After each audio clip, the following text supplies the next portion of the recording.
If you've stopped the GLP-1 medication and you're wondering what's actually happening to your body right now, not the generic advice, not the habit talk, the actual biology, stay with me.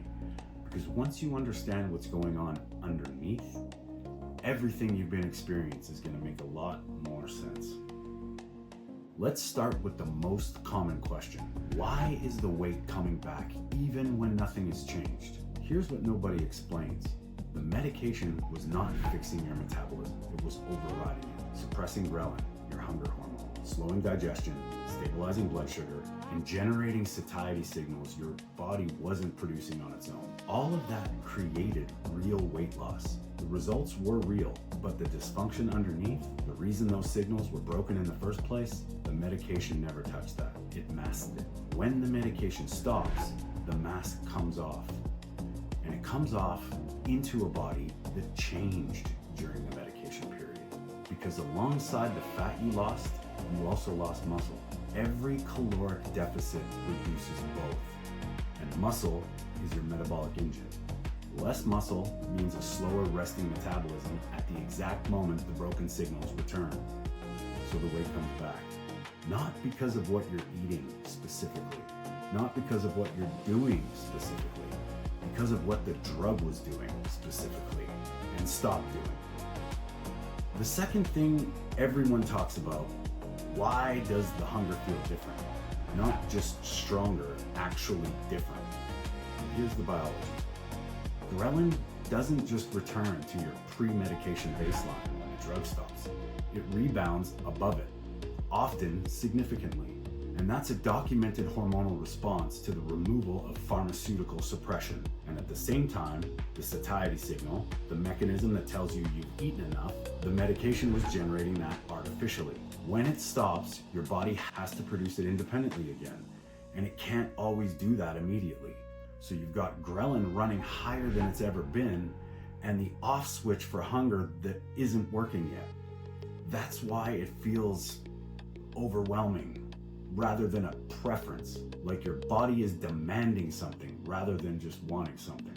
It is. Biologically, it is more urgent than it's ever been. This isn't just food noise coming back. This is a hormonal state. And those are two completely different things that require two completely different responses. Third thing is the afternoon energy crash. While you were on the medication, it was quietly stabilizing your blood sugar in the background. When it stops, blood sugar regulation has to work independently again. And for most people who are on this medication, there was already some degree of dysregulation there before they started. Probably insulin resistance and elevated blood glucose. The medication was managing that without anyone realizing. When it stops, blood sugar spikes and drops. During the spike, energy is stored. During the drop, you get the fatigue. That's the cravings for fast carbohydrates. That's the afternoon crash. That's the hunger, the weight, the energy crash. These feel like separate problems, but they're just one problem expressing itself in different ways. Same root, same biological source. And that matters enormously for what actually addresses it. Here's the one that makes people feel least alone when they finally hear it. Your doctor had no plan for you after stopping. Not because the plan doesn't exist, but because the medical system was never designed to help people stop successfully. GLP-1 medications were approved as long-term, indefinite treatments. The clinical trials were not built to study discontinuation. From a pharmaceutical standpoint, the goal was never for you to stop. So your doctor, in good faith, gave you everything they had. Eat well, exercise, keep good habits. Obviously that advice isn't wrong, but it's missing so much in your context. So what does address it? Not another set of habits to try harder at, not willpower, not a Mediterranean diet bolted on a broken hormonal system. A biological response to a biological problem. That means addressing the ghrelin or the rebound first, before any caloric intervention. We'll get into that in another video. Because trying to manage calories when ghrelin is running above baseline is working against your own biology.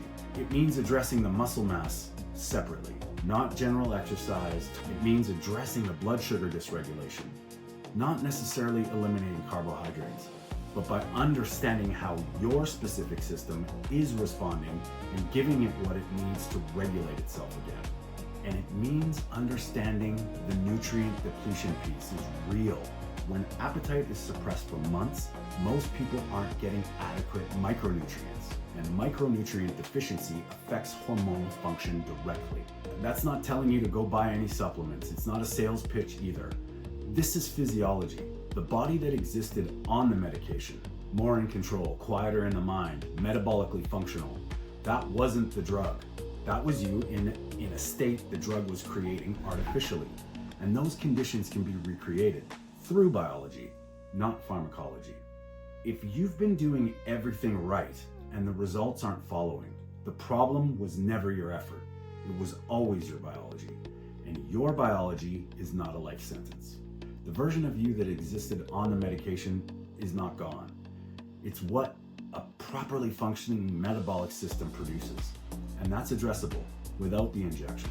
That's why this channel exists, to explain every single day, because this conversation needs to be accessible to everyone who needs it. If this is exactly where you are right now, leave a comment below and I'll reach out, and subscribe so you don't miss anything. And if this helped you understand something that no one else has explained, please share it with someone who needs to hear it, because they're out there looking for this exact conversation.